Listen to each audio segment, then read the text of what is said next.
प्रेम से बोलिए श्रीमद् भागवत महापुराण की जय। श्री सुखदेव महाराज की जय। आज सुनिए आगे की भागवत कथा। श्री सुखदेव जी कहते हैं, परीक्षित, अब पांडवों का पता चल गया था कि वे लाक्षा भवन में जले नहीं हैं। एक बार भगवान श्री कृष्ण उनसे मिलने के लिए इंद्रप्रस्थ पधारे। उनके साथ सात्यकी आदि बहुत से यदुवंशी भी थे। जब वीर पांडवों ने देखा कि सर्वेश्वर भगवान श्री कृष्ण पधारे हैं, तो जैसे प्राणों का संचार होने पर सभी इंद्रियां सचेत हो जाती हैं, वैसे ही वे सब के सब उठकर एक साथ खड़े हुए। वीर पांडवों ने भगवान श्री कृष्ण का आलिंगन किया। उनके अंग संग से इनके सारे पाप ताप धुल गए। भगवान की प्रेम भरी मुस्कुराहट से सुशोभित मुख सुषमा देखकर वे आनंद में मगन हो गए। भगवान श्री कृष्ण ने युधिष्ठिर और भीमसेन के चरणों में प्रणाम किया और अर्जुन को हृदय से लगाया। नकुल और सहदेव ने भगवान के चरणों की वंदना की। जब भगवान श्री कृष्ण श्रेष्ठ सिंहासन पर विराजमान हो गए, तब परम सुंदरी श्यामवर्णा द्रौपदी, जो नवविवाहिता होने के कारण कुछ लजा रही थी, धीरे धीरे भगवान श्री कृष्ण के पास आई और उन्हें प्रणाम किया। भगवान श्री कृष्ण के समान ही वीर सात्यकी का भी स्वागत सत्कार और अभिनंदन वंदन किया। फिर वे एक आसन पर बैठ गए। दूसरे यदुवंशियों का भी यथायोग्य सत्कार किया गया और वे भी श्री कृष्ण के चारों ओर आसनों पर बैठ गए। इसके बाद भगवान श्री कृष्ण अपनी बुआ कुंती के पास गए और उनके चरणों में प्रणाम किया। कुंती जी ने अत्यंत स्नेहवश उन्हें अपने हृदय से लगा लिया। उस समय उनके नेत्रों में प्रेम के आंसू छलक आए। कुंती जी ने श्री कृष्ण से अपने भाई बंधुओं की कुशल क्षेम पूछी और भगवान ने भी उनका यथोचित उत्तर देकर उनसे उनकी पुत्रवधू द्रौपदी और स्वयं उनका कुशल मंगल पूछा। उस समय प्रेम की विवलता से कुंती जी का गला रुंध गया, नेत्रों से आंसू बह रहे थे। भगवान के पूछने पर उन्हें अपने पहले के क्लेश पर क्लेश याद आने लगे। वे अपने को बहुत संभाल कर, जिनका दर्शन समस्त क्लेशों का अंत करने के लिए ही हुआ करता है, उन भगवान श्री कृष्ण से कहने लगी, श्री कृष्ण, जिस समय तुमने हम लोगों को अपना कुटुंबी समझकर स्मरण किया और हमारा कुशल मंगल जानने के लिए भाई अक्रूर जी को भेजा, उसी समय हमारा कल्याण हो गया। हम अनाथों को तुमने सनाथ कर दिया। मैं जानती हूँ कि तुम संपूर्ण जगत के परम हितैषी सुहृद और आत्मा हो। ये अपना है और ये पराया, इस प्रकार की भ्रांति तुम्हारे अंदर नहीं है। ऐसा होने पर भी श्री कृष्ण, जो सदा तुम्हें स्मरण करते हैं, उनके हृदय में आकर तुम बैठ जाते हो और उनकी क्लेश परंपरा को सदा के लिए मिटा देते हो।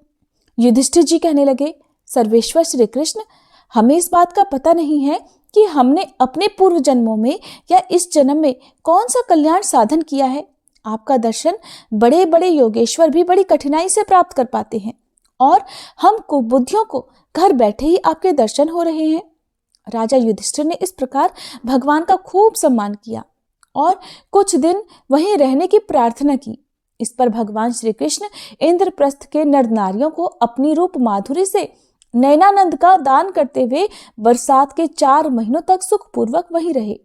परीक्षित, एक बार वीर शिरोमणि अर्जुन ने गांडीव धनुष और अक्षय बाण वाले 2 तरकस लिए और भगवान श्री कृष्ण के साथ कवच पहनकर अपने उस रथ पर सवार हुए जिस पर वानर चिन्ह से चिन्हित ध्वजा लगी हुई थी। इसके बाद विपक्षी वीरों का नाश करने वाले अर्जुन उस घने वन में शिकार खेलने गए, जो बहुत से सिंह, बाघ आदि भयंकर जानवरों से भरा हुआ था। वहां उन्होंने बहुत से बाघ, सुअर, भैंसे, काले हिरन, शरभ, गवय, नीलापन लिए हुए भूरे रंग का एक बड़ा हिरन होता है, गैंडे, खरगोश और शाही आदि पशुओं पर अपने बाणों का निशाना लगाया। उनमें से जो यज्ञ के योग्य थे, उन्हें सेवक गण पर्व का समय जानकर राजा युधिष्ठिर के पास ले गए। अर्जुन शिकार खेलते खेलते थक गए थे। अब वे प्यास लगने पर यमुना जी के किनारे गए। भगवान श्री कृष्ण और अर्जुन दोनों महारथियों ने यमुना जी में हाथ पैर धोकर उनका निर्मल जल पिया और देखा कि एक परम सुंदरी कन्या वह तपस्या कर रही है। उस श्रेष्ठ सुंदरी की जंघा, दांत और मुख अत्यंत सुंदर थे। अपने प्रेमित्र श्री कृष्ण के भेजने पर अर्जुन ने उनके पास जाकर पूछा, सुंदरी, तुम कौन हो? किसकी पुत्री हो? कहाँ से आई हो और क्या करना चाहती हो? मैं ऐसा समझता हूँ कि तुम अपने योग्य पति चाह रही हो। हे कल्याणी, तुम अपनी सारी बात बताओ। कालिंदी नाम की उस युवती ने कहा, मैं भगवान सूर्यदेव की पुत्री हूँ। मैं सर्वश्रेष्ठ वरदानी भगवान विष्णु को पति के रूप में प्राप्त करना चाहती हूँ और इसीलिए ये कठोर तपस्या कर रही हूँ। वीर अर्जुन, मैं लक्ष्मी के परम आश्रय भगवान को छोड़कर और किसी को अपना पति नहीं बना सकती। अनाथों के एकमात्र सहारे प्रेम बांटने वाले भगवान श्री कृष्ण मुझ पर प्रसन्न हो। मेरा नाम है कालिंदी। यमुना जल में मेरे पिता सूर्य ने मेरे लिए एक भवन भी बनवा दिया है, उसी में मैं रहती हूँ। जब तक भगवान का दर्शन नहीं होगा मैं यहीं रहूंगी। अर्जुन ने जाकर भगवान श्री कृष्ण से ये सारी बातें कह दी। वे तो पहले से ही सब कुछ जानते थे। अब उन्होंने कालिंदी को अपने रथ पर बिठा लिया और धर्मराज युधिष्ठिर के पास ले आए। इसके बाद पांडवों की प्रार्थना से भगवान श्री कृष्ण ने पांडवों के रहने के लिए एक अत्यंत अद्भुत और विचित्र नगर विश्वकर्मा जी के द्वारा बनवा दिया। भगवान इस बार पांडवों को आनंद देने और उनका हित करने के लिए वहां बहुत दिनों तक रहे। इसी बीच अग्निदेव को खांडव वन दिलाने के लिए वे अर्जुन के सारथी भी बने। खांडव वन का भोजन मिल जाने से अग्निदेव बहुत प्रसन्न हुए। उन्होंने अर्जुन को गांडीव, धनुष, 4 सफेद घोड़े, एक रथ और 2 अटूट बाणों वाले तरकस और एक ऐसा कवच दिया जिसे कोई भी शस्त्र या शास्त्रधारी भेद ना सके। खांडव दाह के समय अर्जुन ने मय दानव को जलने से बचा लिया था, इसलिए उसने अर्जुन से मित्रता करके उनके लिए एक परम अद्भुत सभा बना दी। उसी सभा में दुर्योधन को जल में स्थल और स्थल में जल का भ्रम हुआ था। कुछ दिनों बाद भगवान श्री कृष्ण अर्जुन की अनुमति और अन्य संबंधियों का अनुमोदन प्राप्त करके सात्यकी आदि के साथ द्वारका लौट आए। वहां आकर उन्होंने विवाह के योग्य ऋतु और ज्योतिष शास्त्र के अनुसार प्रशंसित पवित्र लगन में कालिंदी जी का पाणी ग्रहण किया। इससे उनके स्वजन संबंधियों को परम मंगल और परमानंद की प्राप्ति हुई। उज्जैन देश के राजा थे विंद और अनुविंद। वे दुर्योधन के वंशवर्ती और अनुयायी थे। उनकी बहन मित्रविंदा ने स्वयंवर में भगवान श्री कृष्ण को ही अपना पति बनाना चाहा, परंतु विंद और अनुविंद ने अपनी बहन को रोक दिया। परीक्षित, मित्रविंदा श्री कृष्ण की बुआ राजाधि देवी की कन्या थी। भगवान श्री कृष्ण राजाओं की भरी सभा में उसे बलपूर्वक हर कर ले गए और सभी लोग अपना समूह लिए बैठते देखते ही रह गए। परीक्षित, कौशल देश के राजा थे नग्नजित। वे अत्यंत धार्मिक थे। उनकी परम सुंदरी कन्या का नाम था सत्या। नग्नजित की पुत्री होने से वह नागनजिती भी कहलाती थी। परीक्षित, राजा की प्रतिज्ञा के अनुसार 7 दुर्दांत बैलों पर विजय प्राप्त न कर सकने के कारण कोई भी राजा उस कन्या से विवाह नहीं कर सके, क्योंकि उनके सींग बड़े तीखे थे और वे बैल किसी वीर पुरुष की गंध भी नहीं सह सकते थे। जब यदुवंशी शिरोमणि भगवान श्री कृष्ण ने यह समाचार सुना कि जो पुरुष उन बैलों को जीत लेगा उसे ही सत्या प्राप्त होगी, तब वे बहुत बड़ी सेना साथ लेकर अयोध्या जा पहुंचे। कौशल नरेश अर्थात अयोध्या के नरेश महाराज नग्नजित ने बड़ी प्रसन्नता से उनकी अगवानी की और आसन आदि देकर बहुत बड़ी पूजा सामग्री से उनका सत्कार किया। भगवान श्री कृष्ण ने भी उनका बहुत बहुत अभिनंदन किया। राजा नग्नजित की कन्या सत्या ने देखा कि मेरे चिर अभिलषित रमा रमण भगवान श्री कृष्ण यहाँ पधारे हैं। तब उसने मन ही मन ये इच्छा की कि यदि मैंने व्रत नियम आदि का पालन करके केवल इन्हीं का चिंतन किया हो तो ये ही मेरे पति हो और मेरी विशुद्ध लालसा को पूर्ण करें। नागनजिती सत्या मन ही मन सोचने लगी, भगवती लक्ष्मी, ब्रह्मा, शंकर और बड़े बड़े लोकपाल जिनके पद पंकज का पराग अपने सिर पर धारण करते हैं और जिन प्रभु ने अपनी बनाई हुई मर्यादा का पालन करने के लिए ही समय समय पर अनेकों लीला अवतार ग्रहण किए हैं, वे प्रभु मेरे किस धर्म, व्रत अथवा नियम से प्रसन्न होंगे? वे तो केवल अपनी कृपा से ही प्रसन्न हो सकते हैं। परीक्षित, राजा नग्नजित ने भगवान श्री कृष्ण की विधि पूर्वक अर्चना पूजा करके ये प्रार्थना की कि जगत के एकमात्र स्वामी नारायण, आप अपने स्वरूप भूत आनंद से ही परिपूर्ण हैं और मैं हूँ एक तुच्छ मनुष्य, मैं आपकी क्या सेवा करूं? श्री सुखदेव जी कहते हैं, परीक्षित, राजा नग्नजित का दिया हुआ आसन, पूजा आदि स्वीकार करके भगवान श्री कृष्ण बहुत संतुष्ट हुए।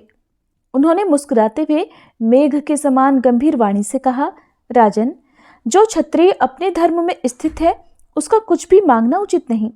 धर्मज्ञ विद्वानों ने उसके इस कर्म की निंदा की है। फिर भी मैं आपसे सौहार्द का, प्रेम का संबंध स्थापित करने के लिए आपकी कन्या चाहता हूँ। हमारे यहाँ इसके बदले में कुछ भी शुल्क देने की प्रथा नहीं है। राजा नग्नजित ने कहा, प्रभु, आप समस्त गुणों के धाम हैं, एकमात्र आश्रय हैं। आपके वक्ष स्थल पर भगवती लक्ष्मी नित्य निरंतर निवास करती हैं। आपसे बढ़कर कन्या के लिए अभीष्ट वर भला और कौन हो सकता है? परंतु यदुवंशी शिरोमणि, हमने पहले ही इस विषय में एक प्रण कर लिया है। कन्या के लिए कौन सा वर उपयुक्त है, उसका बल पौरुष कैसा है, ये सब बातें जानने के लिए ही ऐसा किया गया है। वीर श्रेष्ठ श्री कृष्ण, हमारे ये सातों बैल किसी के वश में न आने वाले और बिना सधाए हुए हैं। इन्होंने बहुत से राजकुमारों के अंगों को खंडित करके उनका उत्साह तोड़ दिया है। श्री कृष्ण, यदि इन्हें आप ही नाथ लें, अपने वश में कर लें, तो हे लक्ष्मीपते, आप ही हमारी कन्या के लिए अभीष्ट वर होंगे।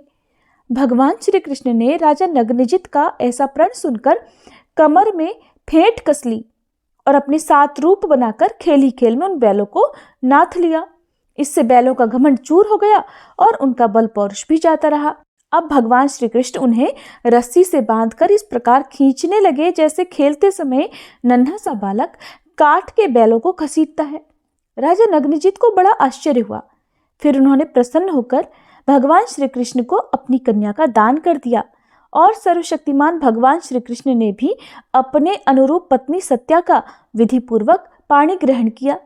रानियों ने देखा कि हमारी कन्या को उसके अत्यंत प्यारे भगवान श्री कृष्ण ही पति के रूप में प्राप्त हो गए हैं।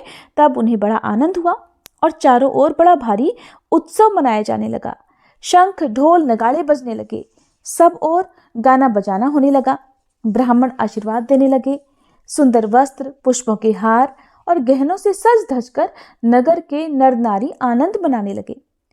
राजा नग्नजित ने 10,000 गौवें और 3,000 ऐसी नवयुवती दासियां जो सुंदर वस्त्र और गले में स्वर्णहार पहने हुए थी, उपहार में दी।